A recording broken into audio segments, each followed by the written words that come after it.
Hi everyone, and welcome back to You Know Who. I'm your host, The Reviewer. Well, I admit it's taken us longer to get through this season than I would have liked, but when you live your life in a highly advanced time machine like the SARDIS... I don't know how to finish that sentence. Anyway, this is the season finale, Hellbent.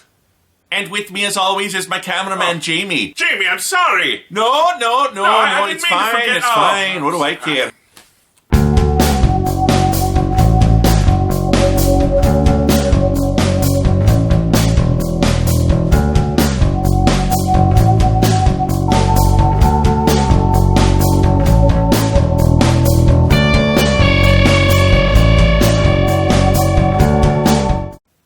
In the American Southwest, a man with a guitar gets out of a pickup truck. No, it's not Johnny Cash. It's the Doctor.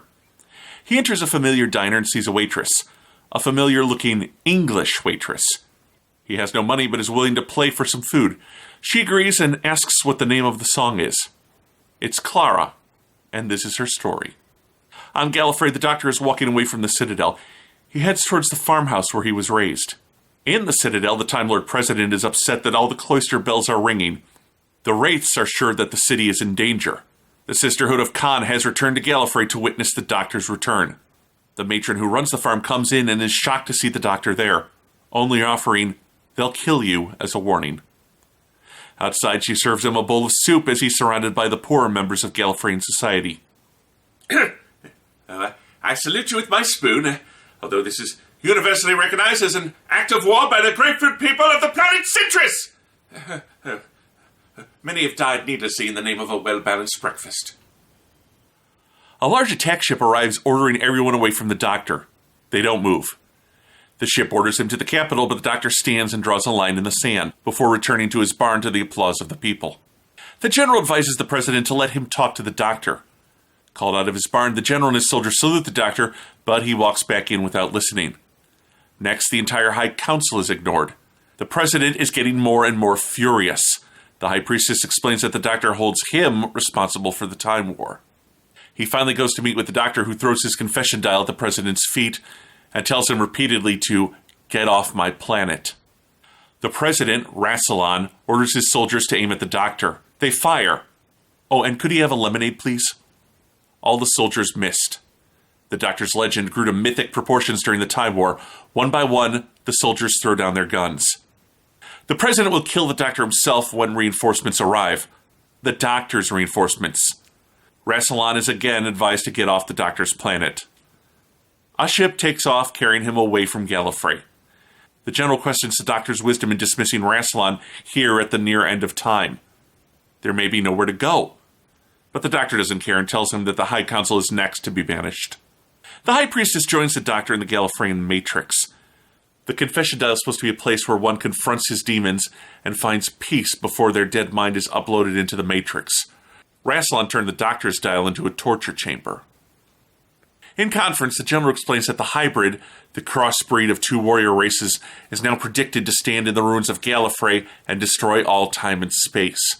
Every single prophecy from the Matrix says that this is now a certainty. The Doctor demands the use of an extraction chamber to talk to an old friend. We flash back to the moment of Clara's death. Just as the Raven is about to hit, time stops for everyone but her. From a bright doorway, a second Doctor appears. Well, the second Doctor appears? I love Patrick Troughton. He's been a huge inspiration for me. Who's Patrick Troughton? He was pretty great, Jamie. Traveled through time and space with a Beatles haircut and a Scottish lad half his age. Oh, one of those, eh? Sounds a bit unbelievable. A bit. They're in a brightly lit chamber. They're on Gallifrey, billions of years in her future. The General says that they only have a few minutes.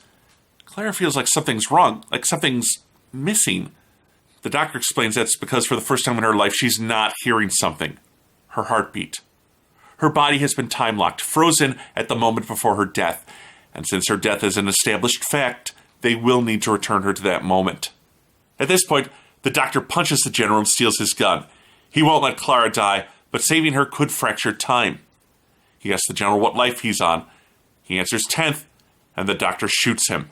He demands a neural block compatible with humans, and they run away. The waitress mentions he must really like Clara to kill a man. But the doctor wouldn't kill. Sure enough, the general regenerates.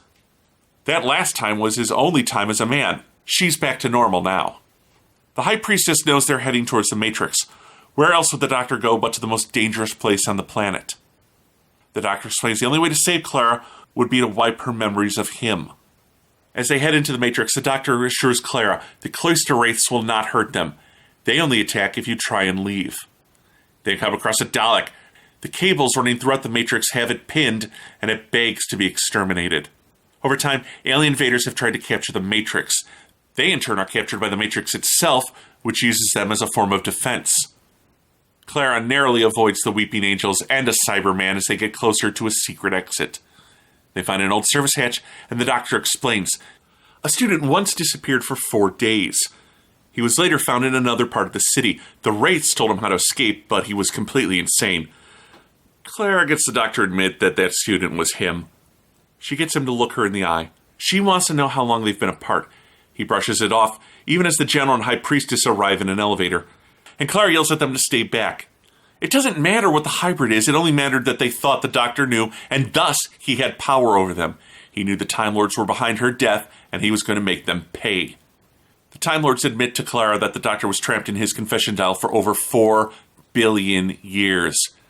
She doesn't understand why he did this to himself. She was dead. He had a duty of care. The exit will lead them to a place they can steal a TARDIS. Before they leave, Claire has something to say to the doctor, but we don't hear what it is. She tells the Time Lords they're monsters. Everyone hates them. What did she tell the doctor? They'll all be looking at me. A TARDIS materializes around her.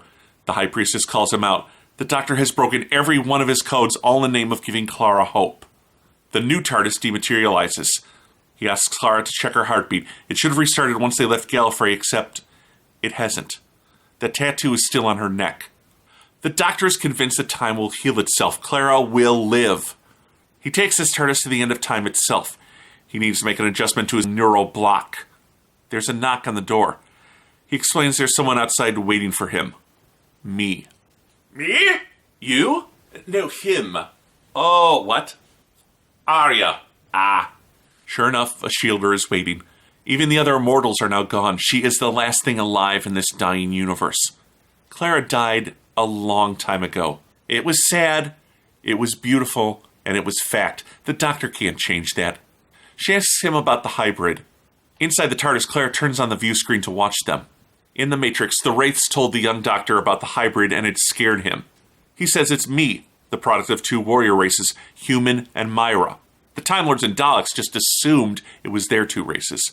But me wonders if it's the doctor, half Time Lord, half human. It's just a theory, but it would explain why he spends so much time on Earth. But she has another theory. The hybrid isn't a single person. It's 2. Time Lord and human. The Doctor and Clara. 2 individuals who do anything, shatter any boundary for the other. He reminds them that they were put together by Missy, and the Master loves chaos. The Doctor knows he's gone too far. He's taking Clara home, and he will use the neural block to erase her memories of the Doctor. She can be an ordinary school teacher and live her life. Me asks if the Doctor will tell her. He says of course, and Clara switches off the screen as they head back into the second TARDIS. Claire admits she's not surprised to see Shielder because she was watching them. He promises this will be painless. Her memories of the Doctor could lead the Time Lords right to her. She angrily admits she used the sonic sunglasses on the block. It's reversed now. If he uses it, it will erase his memories of her. She will not forget the best years of her life. The Doctor's not sure Clara even could reprogram the block. The Doctor went too far for her. Their partnership has to end. So, they decide to take a chance and activate the block together. After a moment, the Doctor realizes something's wrong. He offers her some last-minute advice. Never be cruel. Never be petty. He became the hybrid, but this will make things right. He begins to pass out, but not before asking for one last smile from his best friend. But she can't. He promises to remember her. The Doctor wakes up in the desert. A man says Clara asked him to help the Doctor. Clara who? In the diner, the story is over. He knew he had a friend named Clara. He remembers all their adventures, but he can't remember her face or the things she said. He's looking for her, but the waitress says Clara could be anyone, even her. Well, no. The Doctor would remember Clara if he saw her. He admits that his TARDIS is still missing and begins to play Clara's song. The waitress tells him that if all memories become stories, maybe some become songs. She opens a door leading to the inside of the TARDIS. A moment later, the diner dematerializes around the Doctor, his own TARDIS, with Clara's graffiti sitting there waiting for him. Me thinks the second TARDIS is stuck as a diner. They'll have to go back to the Time Lords. They can put her back at the moment of her death, and she's okay with that. But they do have this TARDIS, and she's not aging. They are going to Gallifrey, yes, definitely. They'll just take the scenic route to get there. In his TARDIS, the Doctor sees his chalkboard. On it is written a special message. He changes his clothes, and the TARDIS produces a new sonic screwdriver for him. Once again, the Doctor, his TARDIS dematerializes, Clara's image turning to dust in the wind. Ah, people have a song that they play when they're nostalgic for me. Let's listen to it right now.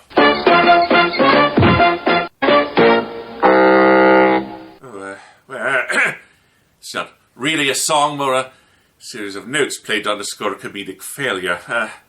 The 11th Doctor and Clara have parted ways. Was this episode worthy of their friendship, or is this simply a case of too little too late? Let's take a closer look at Hell Bent. Well, this is clearly the exact opposite of Heaven Sent. Instead of one long episode with only the Doctor, we've got a huge episode with payoffs to the Time War, Clara's death, Me's immortality, the nature of the confession doll, and even the exact nature of the hybrid. In fact, if Heaven Sent was a bit too slow for my tastes, then I'd say that Hellbent felt a bit too rushed. I almost wish they'd made this episode a two-parter so we'd have more time to explore Gallifrey and what its return meant for the Doctor and the universe at large. Things happen so quickly here. The Doctor arrives, is rude to people, and then bullies Rassilon and the High Council off camera into leaving the planet. Why do this when he was just going to leave it later, to make his own departure easier? We never really get into his reasons for this, nor why he blames Rassilon for the Time War. Also, Rassilon, tough luck. One minute you're James Bond, the next an old man. He just deposes the government, then abuses time to resurrect Clara and steals his second TARDIS. Does this mean the Doctor is now a career criminal? And why did the Sisterhood of Khan return? It seemed like they just needed another authority figure for the Doctor to rebel against, even though the High Priestess has been something of an ally in previous episodes. Clara's story, which has come to a satisfying if sad conclusion in Face the Raven, is now restarted. But I'm afraid this episode featured the Clara that drove some fan nuts. While she has some powerful moments at the end, such as reminding the Time Lords that they're as feared as the Daleks, here she's stuck in what's going on mode, constantly questioning why the Doctor would go through all this trouble for her. It's like she doesn't understand the concept of friendship. And why reprogram the neuroblock? What did she think she'd achieve by doing that? Still, we get payoff for Clara becoming more and more like the Doctor. Now she's in a body that will not age and traveling through time and space in her own TARDIS.